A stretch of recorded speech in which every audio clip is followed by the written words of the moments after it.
여러분 교회 오실 때 어떤 마음으로 교회 오십니까? 나는 오늘 하나님 앞에 나와서 하나님을 꼭 만나야 되겠다라는 마음. 나는 하나님 앞에 오늘 이 기도를 꼭 올려서 오늘 꼭 응답받고 돌아가야 되겠다. 마음이 왜 중요합니까? 사람이요, 그 마음 먹기에 달린 거라고 그런 얘기 하잖아요. 그래서 하나님이 우리 마음을 잘 아시잖아요. 성경에 보면 멀리서도 우리의 앉고 일어섬을 아신대잖아요. 여러분 머리카락 몇 개인지 아세요? 모르시죠? 하나님은 아신대잖아요. 우리 머리카락 몇 개인지도 아시고, 내가 지금 무슨 생각을 하는지도 아시고, 어떤 마음으로 여기 앉아서 예배드리는지도 하나님 다 아세요. 그래서 어떠한 마음 자세로 하나님을 예배하느냐에 따라서 그 사람이 받는 은혜가 그 사람에게 임하는 거예요. 그래서 꼭 교회 오실 때 하나님 사모하는 마음, 그러니까 예배 전에 꼭 묵상해야 되는 말씀이 있잖아요. 히브리서 11장 6절 아시죠? 믿음이 없이는 하나님을 기쁘시게 하지 못하나니 하나님께 나아가는 자는 뭐라고요? 반드시 그가 계신 것과 또한 그가 자기를 찾는 자들에게 뭘 줘요? 상 주시는 이심을 뭐 해야 된다? 뭐 해야 된다? 믿어야 된다. 그러니까 가인과 아벨의 제사는 그 차이가 뭐예요? 아벨이 드렸던 제사와 예물을 하나님 받으시고 가인이 드린 거 받지 않은 그 이유는 히브리서에 말씀하잖아요.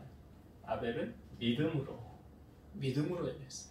오늘도 하나님의 목전에서 지금 하나님의 CCTV, 천국의 CCTV로 이걸 다 찍고 계시잖아요.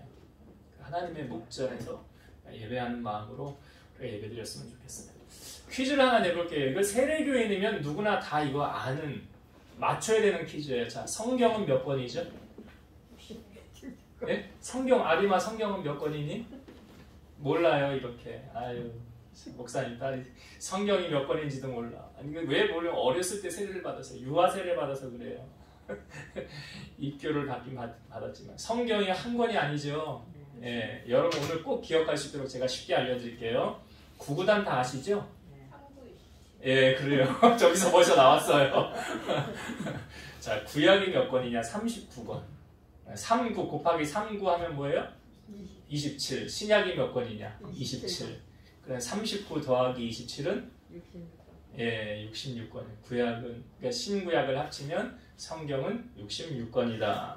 근데 이 성경의 66권 가운데 오늘 우리가 보는 이사야 있죠. 이사야 몇 장까지 있을까요?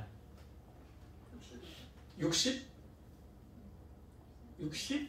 제가 좀 전에 성경 몇 권이라고 말씀드렸잖아요. 66권. 예, 성경 66권. 이사야 몇 장까지 있을까요? 66장. 예. 또 찾아봐야 또 책상이 더 홀리시죠. 찾아봐야 돼. 성경이 66권이듯이 이사야가 66장인데요. 이사야는 그러니까 모든 성경의 집약체. 예, 집약체. 그러니까 참 희한한 게 구약이 39권이라고 그랬잖아요. 이사야가 39장까지는 회개하고 하나님께 돌아오기를 거부했던 이스라엘 민족에 대한 하나님의 심판을 강조했어요. 39장까지는. 근데 뒷부분 27장은 우리를 구원하실 메시아에 초점이 맞춰져 있어요. 그러면 이사야서를 기록한 저자는 누굴까요? 이 말 그대로 이사야지요. 이사야가 활동한 시기는 BC 745년에서 680년인데 솔로몬 이후로 이제 나라가 둘로 나뉘었던 건 아시죠? 그러니까 이사야는 남유다에서 활동했던 선지자예요. 그러니까 이사야가 활동했을 때 유다의 네 왕을 거쳐갑니다. 이게 우시야, 요담, 아하스, 히스기야 이 네 왕을 거쳐가요. 그래서 이사야 1장 1절은 이렇게 네 왕을 소개하면서 말씀이 우리에게 보여주고 있어요. 이사야 1장 1절 유다 왕 우시야와 요담과 아하스와 히스기야 시대의 아모스의 아들 이사야가 유다와 예루살렘에 관하여 본 계시라. 여기 왕 4명 등장하지요. 우시야, 요담, 아하스, 히스기야. 그리고 이사야 1장 1절이 이렇게 시작하고 마지막 장이 몇 장이라고요? 66장. 66장의 마지막 단락에 있는 66장 22, 23절을 제가 읽어볼게요. 내가 지을 새 하늘과 새 땅이 내 앞에 항상 있는 것 같이 너희 자손과 너희 이름이 항상 있으리라. 여호와의 말이니라. 여호와가 말하노라. 매월 초하루와 매 안식일에 모든 혈육이 내 앞에 나와 예배하리라. 마치 요한계시록이 생각나지 않습니까? 내가 지을 새 하늘과 새 땅이 내 앞에 항상 있는 것 같이. 여기 새 하늘과 새 땅을 소개하잖아요. 요한계시록 21장에 보면 새 하늘과 새 땅을 보지 않습니까? 사도 요한이 환상으로. 하나님의 나라가 존재하고 있다는 것을 우리에게 분명히 알려주고 있고, 하나님께서 우리에게 요구하시는 것이 있어요. 뭐 하라라는 건 명령이잖아요. 명령하시는 게 있어요. 무슨 명령을 하셨습니까? 여호와가 말하노라, 매월 초하루와 매 안식일에 모든 혈육이 내 앞에 나와 예배하리라. 이 누가 하신 말씀이에요?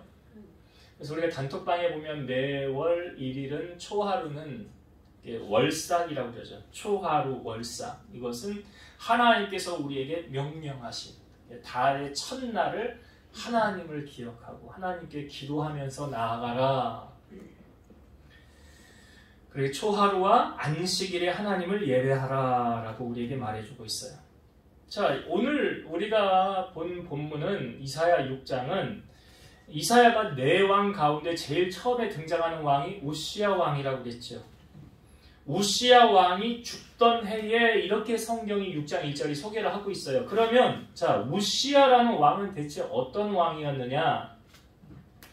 우시야라는 이름의 뜻은 여호와는 나의 힘이라는 뜻이래요. 이 왕은 16세에 유다의 10번째 왕이 되었어요. 몇 년 통치했느냐? 52년간 통치했어요. 어마어마하게 긴 세월을 통치했어요. 남유다 가운데 두 번째로 긴 세월을 통치를 했는데, 자, 이 우시야는 대체 어떤 왕이었느냐? 하나님 앞에 선한 왕이었습니다. 우리가 말씀도 나누었었어요, 우시야에 대해서. 근데 이 우시야의 세력이 어느 정도였느냐? 자, 역대하 26장 8절. 암몬 사람들이 우시야에게 조공을 바치매 우시야가 매우 강성하여 이름이 애국 변방까지 퍼졌더라. 이름이 애국 변방까지 퍼졌더라. 매우 강성하여졌더라. 어느 정도인지 아시겠어요? 힘 있는 나라였어요. 왕권 있는 나라였어요. 역대하 26장 15절. 또 예루살렘에서 재주 있는 사람들에게 무기를 보완하게 하여 망대와 성곽 위에 두고 화살과 큰 돌을 쏘고 던지게 하였으니 그의 이름이 멀리 퍼짐은 기이한 도우심을 얻어 강성하여짐이었더라. 그의 이름이 널리 퍼짐은 기이한 도우심을 얻어 강성하여졌더라. 이 기이한 도우심에 대해서도 제가 설교를 한번 나누었던 것 같은데, 그러니까 무기를 만들어서 그 신무기를 개발한 거 아닙니까? 우시야가. 그래서 세력을 펼쳐나갔다는 거예요. 그리고 하나님의 도우심으로 말미암아 강성하여졌더라. 그러니까 막강한, 부강한 나라의 그 국가 뭐라고 그러니까 전쟁할 때 하여튼 국력이 강한 그런 나라였어요. 그런데 우시야 말년에 성경이 우리에게 다 보여주는 것은 위인전이 아니라고 그랬죠. 우시야 말년에 그의 마음이 교만하여 하나님께 범죄하게 되는데 그 여호와의 성전에 들어가서 그가 분향을 하게 됩니다. 이거는 사실은 제사장들이 하는 거예요. 근데 왕이 자기가 가서 그걸 분향하는 거예요. 그래서 분향할 때 어떤 현상이 나타났습니까? 우시야의 이마에 나병이 생겨요. 그래서 나병이 생기면 어떻게 돼요? 따로 지내야 되잖아요. 격리했잖아요. 그래서 죽는 날까지 이 별궁에서 이 우시야가 생활을 하게 돼요. 그래서 역대하 26장 22절을 보면 우시야의 남은 시종 행적은 아모스의 아들 선지자 이사야가 기록하였더라. 그러니까 이사야가 당시에 활동하고 있었다는 것을 우리에게 보여주고 있죠. 자, 그런데 우시야가 이제 이사야 6장, 자 1절부터 우리가 좀 3절까지 한번 보고 말씀을 나눌게요. 이사야 6장 1절부터 3절을 보겠습니다. 우시야 왕이 죽던 해 이렇게 시작하죠. 자, 1절부터 3절을 볼게요. 우시야 왕이 죽던 해에 내가 본즉 주께서 높이 들린 보좌에 앉으셨는데 그의 옷자락은 성전에 가득하였고 스랍들이 모시고 섰는데 각기 6날개가 있어 그 둘로는 자기의 얼굴을 가리었고 그 둘로는 자기의 발을 가리었고 그 둘로는 날며 서로 불러 이르되 거룩하다 거룩하다 거룩하다 만군의 여호와여 그의 영광이 온 땅에 충만하도다 하였더라. 지금 우시야 왕이 죽던 해에 이렇게 소개하고 있어요. 근데 그때에 아마 이사야의 영안이 열린 것 같죠? 지금 무엇이 보였습니까? 높이 들린 보좌, 그리고 옷자락이 가득한 성전에 가득하였더라. 그리고 스랍들은 뭡니까? 천사잖아요. 천사의 날개가 몇 개일까요? 6개지요. 여기 설명하고 있잖아요. 6개가 있어서 둘로는 자기 얼굴을 가렸고, 둘로는 자기 발을 가렸고, 둘로는 날갯짓을 하면서 날고 있더라. 그러면서 이 천사가 말하기를 거룩하다 거룩하다 거룩하다 만군의 여호와여 그의 영광이 온 땅에 충만하도다. 여러분, 성경이 지금 뭘 강조하려고 이걸 우리에게 보여주고 있을까요? 갑자기 우시아 왕이 죽었어요. 근데 뭐가 보였어요? 하나님의 보좌가 보였어요. 그렇죠. 하나님의 보좌가 보였어요. 천사가 보였어요. 그리고 천사가 하나님을 향하여 찬송하는 것이 우리에게 보여주고 있어요. 자, 우리에게 보여주고자 하는 메시지가 뭘까요? 영원한 것은 하나님밖에 없다. 영원한 것은 하나님밖에 없다. 그렇게 권력이 막강하고 세력을 펼치고 이름이 널리 펼쳐졌던 그 우시아도 결국은 어떻게 되었습니까? 죽었어요. 그래도 끝났어요. 영원할 것 같았지만 영원하지 않아요. 죽고 끝났어요. 그 권력도요, 그 재물도, 그 이름도, 그 명성도 그 죽으면 끝이에요. 52년간 통치한 우시아, 영원할 것 같았지만 그렇지 않아요. 여러분, 이것은 우리에게 어떤 메시지를 주고 있습니까? 우리가 이 땅에 살면서 무엇을 의지하며 살아야 하는지를 보여주는 말씀이에요. 우시아가 죽은 뒤 어떤 현상이 나타났다고요? 지극히 높은 하나님의 보좌가 보이고 그 만물을 통치하시는 게 누구냐? 하나님이시라는 것을 우리에게 다시금 되새김시켜주고 있는 거예요. 우시아가 통치한 게 아니다. 하나님이 통치하고 다스리고 계신 것이다. 성경에 보면 여러분, 하나님을 의지하는 자는 안전하다고 그러죠. 잠언 29장 25절, 사람을 두려워하면 올무에 걸리게 되거니와 여호와를 의지하는 자는 안전하리라. 이사야가 활동했던 시대에 4명의 왕이 있었다고 그랬어요. 우시아 왕을 비롯해서 여기 제가 아까 소개하고 있었죠. 4명의 왕이 있었죠. 아담, 아하스, 히스기야. 그러니까 이사야가 활동한 당시에 마지막 왕이 누구였습니까? 히스기야죠. 근데 히스기야 여러분 히스기야 생각하면 떠오르는 생각이 뭐가 있어요? 히스기야. 좀 특이한 이력이 있었잖아요. 이사야가 와서 당신이 이제 하나님이셔서 병들어서 죽을 거야. 그러니까 정리해. 그랬죠.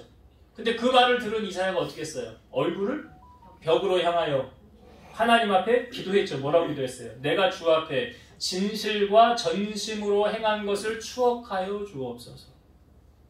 뭐라고요? 내가 하나님 앞에 진실과 전심으로 행한 것을 뭐 해달라고? 기억하여달라고. 추억하여달라고. 그러니까 우리도 하나님 앞에 기도할 때 뭔가를 내가 하나님 앞에 좀 내세울 게 있어야 되잖아요. 하나님 나 이렇게 했잖아요. 주일 열심히 했잖아요. 하나님 그러니까 나 좀 도와주셔도 되잖아요. 벼룩도 낯짝이 있다고 그러잖아요. 그러니까 히스기야가 그렇게 하나님 앞에 기도했어요. 눈물 흘리며 간절히 기도했을 때 하나님께서 이사야가 가기 전에 다시 이사야에게 말씀하셔서 너 히스기야에게 도로 가라. 다시 가라. 그리고 이 말을 전해라. 네 생명을 내가 15년을 연장시켜 줄 것이니라. 그리고 적들에게서 내가 그 위기에서도 건져줄 것이니라. 그래서 이사야가 다시 가서 히스기야에게 얘기한 거예요. 하나님께서 당신의 생명을 15년을 연장해 주실 것입니다. 위기에서 건져주실 것입니다. 그 응답을 받았어요. 그리고 나서 히스기야가 죽을 병이 들었었는데 다 낫게 되었다는 소문이 이렇게 퍼진 거예요. 근데 그 당시에 최고 권력을 가진 나라가 어디냐면 바벨론이에요. 왜냐하면 히스기야가 통치하던 시대에 북왕국 이스라엘이 멸망을 했었거든요. 근데 아수르에 의해 멸망을 당했죠. 그 아수르를 멸망시킨 나라가 어디냐면 바벨론이에요.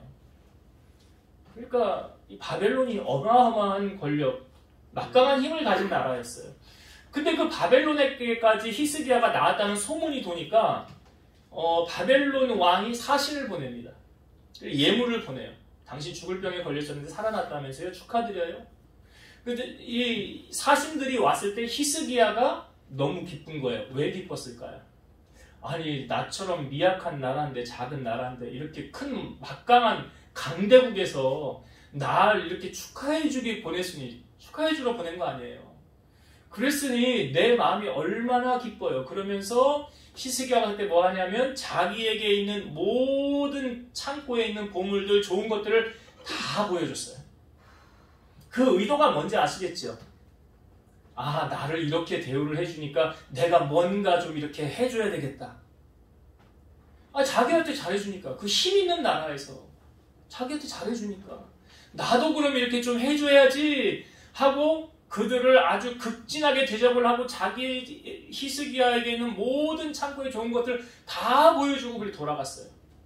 그리고 나서 이사야가 와서 히스기야에게 묻습니다. 저들이 왔을 때 왕이 어떻게 했습니까? 그랬더니 내가요 기분이 좋아가지고요. 우리 집에 있는 우리 나라에 있는 보물과 창고를 다 보여줬습니다. 그랬더니 히스기야가 이렇게 말을 하는 거예요. 왕은 만군의 여호와의 말씀을 들으소서. 날이 이르리니 내 집에 있는 모든 소유와 내 조상들이 오늘까지 쌓아둔 것이 모두 바벨론으로 옮긴 바 되고 남을 것이 없으리라. 여호와의 말이니라. 이게 무슨 말인지 아시겠어요? 이게 어떤 의도로 하나님이 말씀하셨는지 아시겠냐고요. 내 집에 있는 모든 소유와 조상들이 쌓아둔 모든 것이 다 바벨론으로 옮긴 바 되고 남을 것이 없으리라. 왜 하나님이 이렇게 말씀하셨을까요? 히스기야, 너 보니까 너 나를 의지하지 않더라. 너 바벨론 의지하더라. 근데 그 바벨론 영원할 것 같니? 그렇지 않아. 넌 나를 의지해야지. 그러니까 이 히스기야를 통하여 우리에게 보여주는 게 뭐냐면 내가 의지하려고 했던 것에 의해서 멸망당하는 거예요. 잘 아셔야 돼요.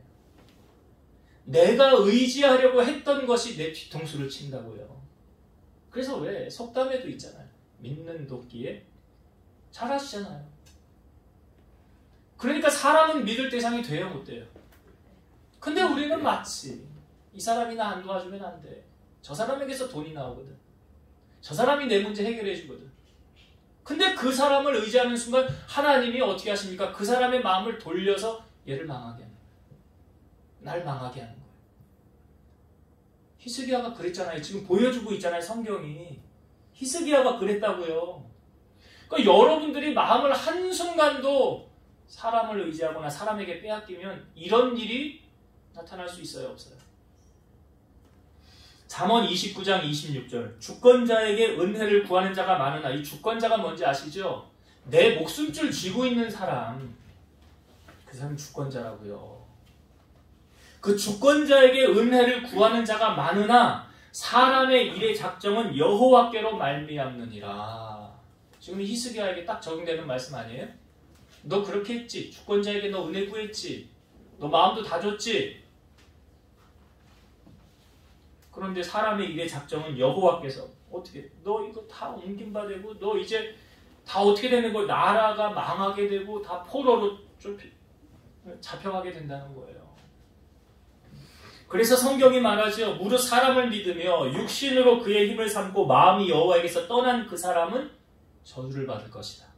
그러나 여호와를 의지하며 여호와를 의뢰하는 그 사람은 복을 받을 것이다. 지금 이사야 6장에서 우리에게 보여주는 게 바로 그 말씀이에요. 우시야 왕이 죽더네. 그 강력한 왕도 죽었네. 그 북왕의 나라도 그 이름 명성을 떨쳤던 그 나라도 죽었네. 여러분이 그렇게 저 사람이 없으면 안 돼. 저 사람 붙잡아야 돼. 라고 의지했던 그 사람도 언젠간 가요. 끝나요. 영원한 것은 하나님밖에 없어요. 그 하나님을 의지해야죠. 그 하나님을 붙잡아야죠. 그래서 성경이 말하잖아요. 목숨을 죽이는 자 두려워하지 말고 몸과 영혼을 능히 멸하실 수 있는 이를 두려워하라.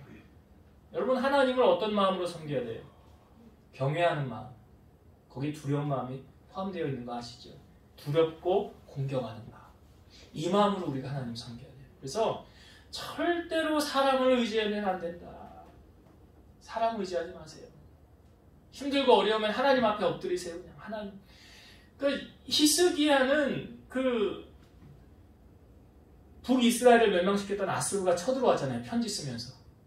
쳐들어온다고 엄포했잖아요. 그때 취한 행동이 뭐예요? 히스기야가. 이사야와 더불어 같이 마음을 합하여 기도한 것밖에 없어요. 그랬더니 하나님이 천사를 하나 보내서 어떻게 했어요? 아수르 진영에 18만 5천 명 송장되게 만들었잖아요. 그 히스기야의 승리는 그때 하나님을 의지함으로 말미암아 승리했던 것을 히스기야가 경험했음에도 불구하고 그 마음이 교만해서 그만 바벨론의 사신들에게 이런 일을 겪게 됐어요. 그럼 결국 그 바벨론에 의해서 이 나라가 멸망을 당한 거예요. 그러니까 우리가 마지막까지 끝까지 붙잡고 의지해야 될 자는 하나님 한 분밖에 없다는 것을 이사야를 통하여 알려주고 있는 말씀이에요. 자, 하나님을 만난 이사야, 지금 하늘 보좌가 열리고 하나님을 만난 이사야가 자 뭐라고 고백합니까? 그때 할렐루야 하나님 나도 하나님을 찬송합니다 영광 올려드립니다 그랬습니까? 안 그랬어요. 5절을 보세요. 자 5절 말씀 읽어볼게요. 그때 내가 말하되 화로다 나여 망하게 되었도다. 나는 입술이 부정한 사람이요 나는 입술이 부정한 백성 중에 거주하면서 만군의 여호와이신 왕을 배웠음이로다 하였더라. 자 하나님의 영광을 보자 히스기야의 이사야의 반응이 뭐라고요? 5절 앞부분 그때 내가 말하되 이사야가 말한 거잖아요. 화로다 나여 망하게 되었도다. 아니 왜 하나님의 영광을 봤는데 망하게 됐다고 표현을 합니까? 하나님의 보좌를 봤는데 왜 망하게 됐다고 얘기를 합니까? 그 이유가 그 다음에 나오죠. 나는 입술이 부정한 사람이요 나는 입술이 부정한 백성 중에 거주하면서 만군의 여호와이신 왕을 배웠음이로다. 이게 무슨 말입니까? 이사야가 자기 자신이 죄인임을 알아요 몰라요? 알죠? 하나님 앞에 그러니까 우리가 나중에 하나님 앞에 섰을 때에 벌거벗은 것처럼 다 드러나는 거죠. 감출 수 있는 게 아무것도 없다고요.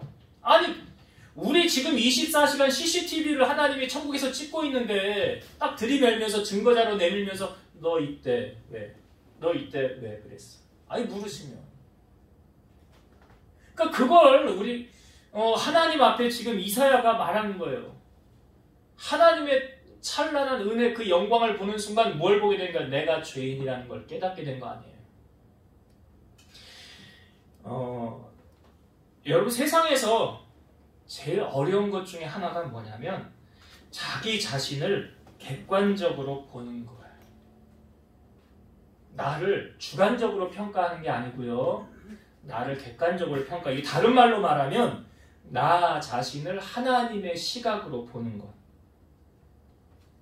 여러분 우리가 언제 나를 하나님의 시각으로 바라보게 됩니까? 이게 언제냐면 은혜가 임했을 때예요.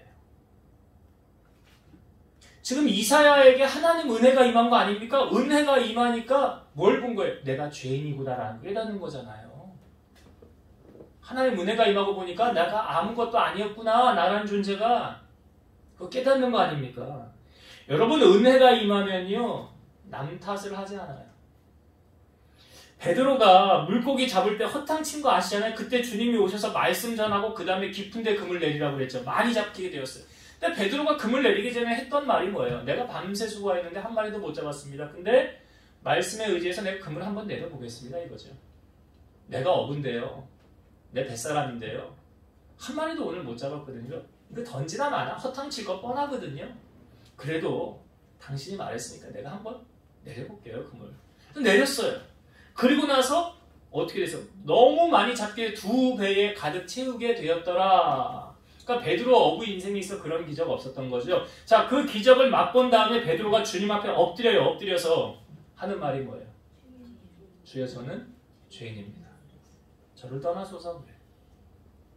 이게 베드로의 무슨 고백이에요? 은혜. 하나님의 은혜가 주님의 은혜가 자기에게 임하고 나니까 뭐라고 고백하는 거예요? 내가 죄인이라는 거예요. 여러분 신앙생활하면서 은혜 받는 게 왜 중요합니까? 삶이 달라져요. 어떻게 달라지느냐? 자, 은혜가 떨어지면 가장 먼저 나타나는 현상 뭔지 아세요? 불평이 많아요. 불평이 많아요. 이것도 불평, 이것도 불만, 저것도 불만. 사방이 다 불평거리예요. 은혜 떨어지면. 그리고 남을 정죄해요. 이거 너 때문에 그런 거 아니야. 이거 너 때문에 그런 거지. 네가 잘못해서 그런 거지. 그리고 이 자존심은 얼마나 센지요. 제가 자존심과 자존감은 반비례한다고 그랬죠. 자존심 센 사람은 아주 자존감이 바닥이에요. 자존감이 높은 사람은 자존심 세우지 않아요. 근데 이 자존감은 어떻게 하면 형성되어지느냐? 사랑 많이 받으면 돼요. 자존감은 사랑받는 사람에게 자존감이 형성이 돼서 세워지는 거예요. 그래서 여러분, 하나님 사랑 많이 받으면 자존심 내세우지 않아요. 사랑 못 받으니까 결국 남은 게 자존심밖에 없는 거예요. 그러니까 은혜가 떨어지면 자존심만 세. 그리고 다 남 탓이야. 그리고 불평이 충만해요. 반면으로 은혜가 넘치면 어떻습니까? 감사가 넘쳐나죠. 그리고 이렇게 고백해. 뭐가 안 되고 잘 안 됐으면 아니 내가 부족해서 그래. 나 때문에 그래. 내 잘못이야. 이게 은혜가 넘치는 사람 고백이에요. 여러분 잘 보세요. 나는 지금 그러니까 내가 지금 은혜가 넘치는 신앙생활을 하고 있는가 은혜가 떨어져 있는가는 삶을 보면 안다고요. 그 사람의 삶을 보면. 그러니까 신앙생활하면서 이 은혜라는 게 참 중요한 거예요. 지금 이사야가 하나님 은혜를 맛보고 나서 고백한 거예요. 나 죄인입니다. 이거예요. 나 부정한 사람입니다. 나 내세울 거 아무것도 없습니다. 자랑할 거 아무것도 없습니다. 하나님 앞에서 우리가 뭘 자랑할 게 있겠어요? 가끔요 제가 이렇게 개미들을 보면 개미들을 우리가 인간의 눈으로 개미들을 이렇게 바라보면 그 개미가 그 개미고 그 개미가 그 개미. 여왕개미 좀 다르겠지. 하나님이 우리 인간을 볼 때 뭐 개미처럼 바라볼 수도 있잖아요. 거기서 잘났으면 얼마나 잘났어. 못났으면 또 얼마나 못나. 중요한 게 뭡니까? 이사야가 지금 말하죠. 화로다 나여 망하게 되었다. 신앙생활하면서 은혜 받는 것만큼 중요한 거 없어요. 은혜 떨어지면 삶에 불평불만이 넘쳐요. 그러니까 하나님 앞에 그 은혜의 고백을 하고 나서 어떻게 했습니까? 그 천사가 와서 숯을 하나 가져다가 입에 댔다는 거지. 제 악이 사하셨도다. 이 말씀의 의미는 무엇입니까? 우리가 하나님 앞에 완벽할 수는 없어요. 죄를 지을 수밖에 없죠. 죄인이니까. 그러니까 죄를 지었을 때 우리가 어떻게 합니까? 요한일서 1장 말씀에 보면 우리가 우리 죄를 자백하면 그는 미쁘시고 의로우사 우리 죄를 사하시고 모든 불의에서 우리를 건져주실 거라고 했어요. 내가 하나님 앞에 죄 졌으면 뭐합니까? 근데 빨리 하나님 앞에 돌이키는 거. 아시아의 첫 번째 교회 에베소 교회 너 잘못한 거 있다. 뭐 첫사랑. 그래 어떻게 어디서 떨어졌는지를 생각하고 뭐 하래? 회개하래잖아요. 회개가 뭐예요? 하나님 앞에 돌이키는 거. 잘못했을 때 회개하고 돌이키는 은혜. 그거 중요한 거 아닙니까? 그렇게 해서 이제 이사야가 새롭게 되었을 때 거기에 하나님의 사명이 부어지는 거죠. 하늘에서 음성이 들리기를 내가 누구를 보내면 누가 우리를 위하여 갈고 할 때 이사야가 말하자는 중요한 말씀이라 한번 봅시다. 8절의 말씀 한번 볼게요. 8절 내가 또 주의 목소리를 들으니 주께서 이르시되 내가 누구를 보내면 누가 우리를 위하여 갈고 하시니 그때 내가 이르되 내가 여기 있나이다 나를 보내소서 하였더니 자 하늘에서 음성이 들리길 내가 하나님 말씀하시는 거죠. 누구를 보내면 누가 우리를 위하여 갈고 그때 이사야가 뭐라고 그랬어요? 내가 여기 있나이다. 나를 보내소서. 우리가 신앙생활하면서 이건 꼭 아셔야 돼요, 여러분. 소명과 사명 들어보셨죠? 소명과 사명. 소명은 뭐냐면 쉽게 말하면 부르심이에요. 소명은 부르심이에요. 이게 부를 소에 목숨 명자 해서 부름 받은 목숨이란 뜻이에요. 그러니까 소명은 하나님의 부르심이다. 그럼 사명은 뭐냐? 보내심이에요. 사명은 보내심. 이게 심부름사의 목숨명. 그래서 심부름하는 목숨이란 뜻이에요. 그러니까 다시 말씀드리면 소명은 하나님이 우리를 부르시는 게 소명이고요. 사명은 하나님이 우리를 보내시는 게 사명이에요. 우리를 하나님이 세상에 왜 보내십니까? 사명 감당하라고 보내시는 거잖아요. 여러분들이 직장에서 이끈 그 직장의 선교사로 사업을 하는 사업의 선교사로 하나님이 우리를 보내시는 거잖아요. 사명 감당하라는 거예요. 그러니까 지금 하나님의 소명과 8절의 말씀은 하나님의 소명과 이사야의 사명이 여기 집약이 되는 거예요. 하나님이 이사야를 부르신 거잖아요. 이게 뭐라고요? 소명. 그리고 이사야가 내가 하나님을 위해서 간다고 그러잖아요. 이게 뭐예요? 사명이에요. 그래서 보내는데 신앙생활 제가 거듭 말씀드린 여러분 깨닫는 게 은혜라고 그러잖아요. 깨닫는 게 은혜다. 그런데 하나님께서 이사야에게 이런 말씀을 하세요. 자, 9절 봅시다. 9절과 10절을 볼게요. 여호와께서 이르시되 가서 이 백성에게 이르기를 너희가 듣기는 들어도 깨닫지 못할 것이요 보기는 보아도 알지 못하리라 하여 이 백성의 마음을 둔하게 하며 그들의 귀가 막히고 그들의 눈이 감기게 하라. 염려하건대 그들이 눈으로 보고 귀로 듣고 마음으로 깨닫고 다시 돌아와 고침을 받을까 하노라 하시기로. 그러니까 이사야가 가서 전해도 깨닫지 못한다는 거예요. 알지 못한다는 거예요. 그러니까 하나님의 말씀들이 감춰져 있다고 그러잖아요. 감춰져 있어서 우리가 성경을 간혹 읽을 때도 이해하지 못할 때가 있어요. 그거는 성령께서 깨우쳐 주셔야 되는 거예요. 세상적인 공부를 많이 한 박사라 할지라도 성경을 대놓고 당신 성경 아들이 있는 자에게는 생명이 있고 아들이 없는 자에게는 생명이 없다. 이거 해석해보라고 그러면 이게 뭔 말이야? 그럴 거예요. 뭔 아들을 말하는 거예요? 모르잖아요. 성령께서 깨우쳐 주지 않으면. 근데 이사야로 하여금 지금 보내서 말씀을 전할 때 저들이 들어도 무슨 말인지 깨닫지 못한다. 그 언제까지입니까? 언제 회복이 됩니까? 그때 쭉 말하는 거죠. 이제 이 백성들의 멸망을 하나님이 이제 예언을 하고 있는 거예요. 그게 이제 11절부터 봅시다. 11절, 12절. 내가 이르되 주여 어느 때까지니까 하였더니 주께서 대답하시되 성읍들은 황폐하여 주민이 없으며 가옥들에는 사람이 없고 이 토지는 황폐하게 되며 여호와께서 사람들을 멀리 옮기셔서 이 땅 가운데 황폐한 곳이 많을 때까지니라. 이 지금 어떤 의미인지 아시겠죠? 이제 나라를 잃고 포로로 도망을 포로 잡혀가고 그렇게 간다는 말씀을 지금 하시는 거 아닙니까? 남유다가 멸망을 당하잖아요. 그걸 지금 미리 말씀하시는 거예요.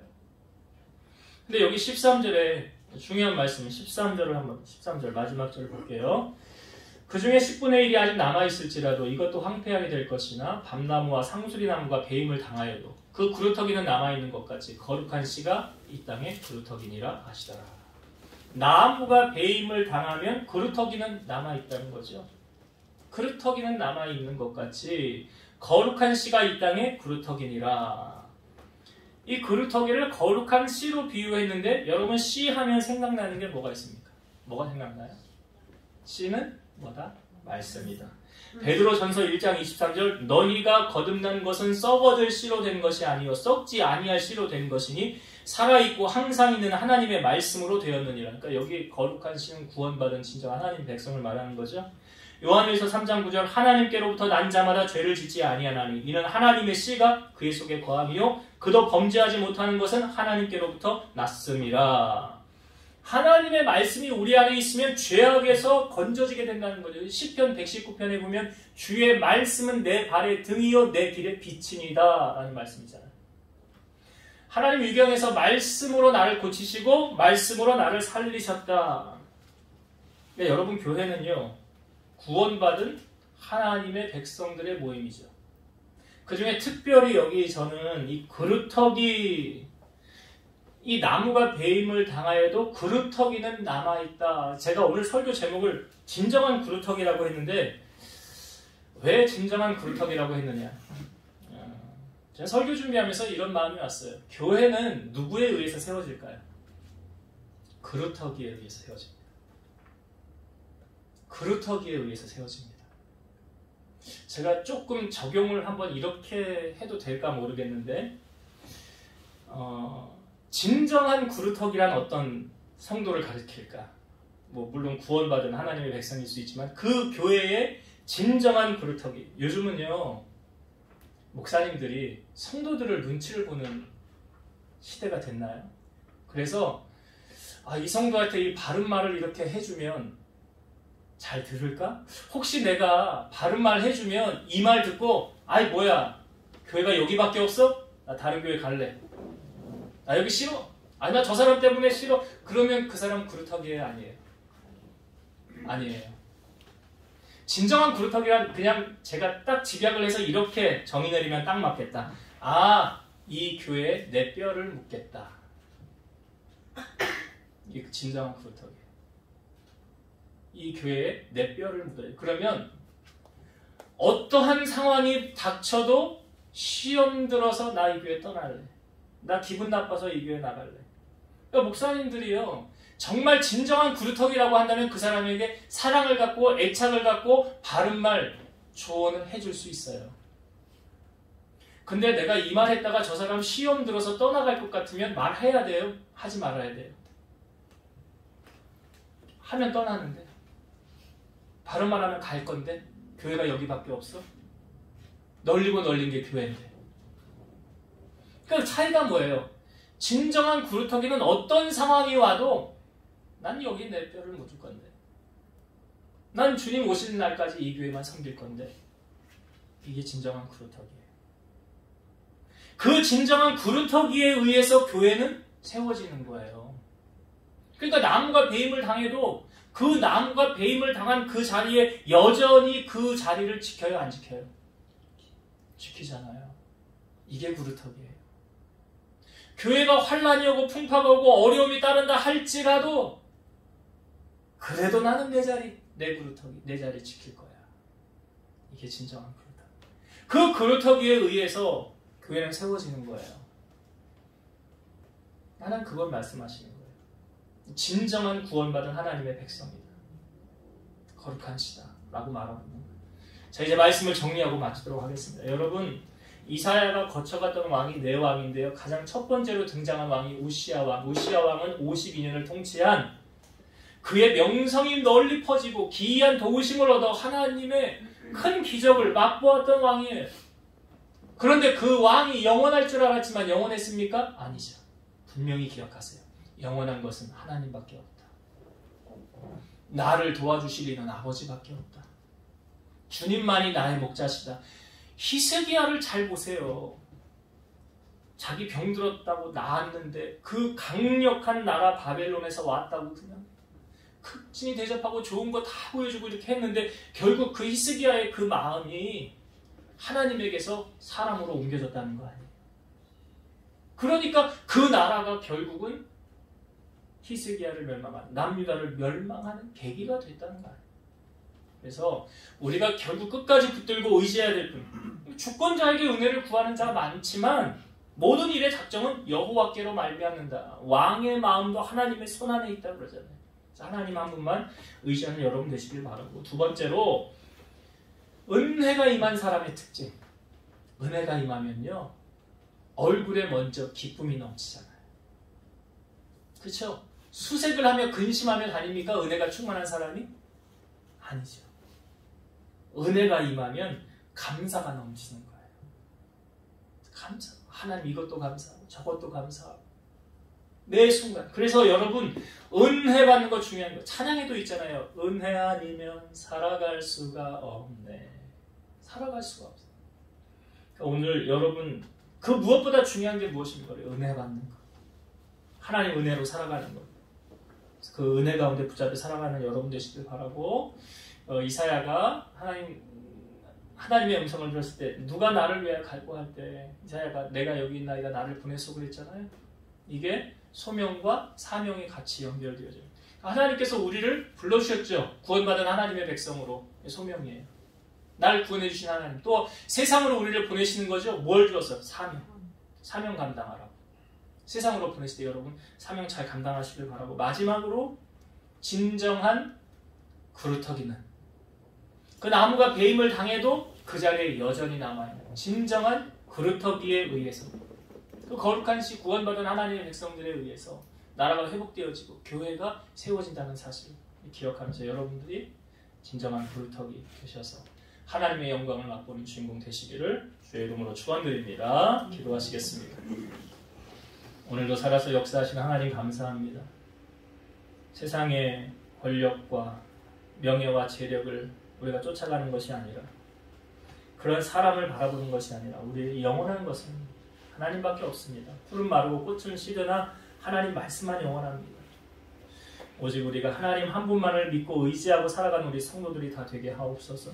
또한 은혜가 충만하여 세상을 날마다 감사로 다른 사람에게 은혜를 끼치며 살아갈 수 있는 저희들 되게 하시고, 우리를 구원하여 주신 그 하나님의 은혜에 감격하여 세상으로 우리를 보내실 때 세상 속에서 맡겨진 사명들을 잘 감당하게 하시며, 나무가 배임을 당해도 그루터기 남아있는 것 같이 진정한 그루터기로 하나님 앞에 영광 올려드리는 내 성도들이 되게 하옵소서. 예수님 이름으로 기도드리옵나이다. 아멘.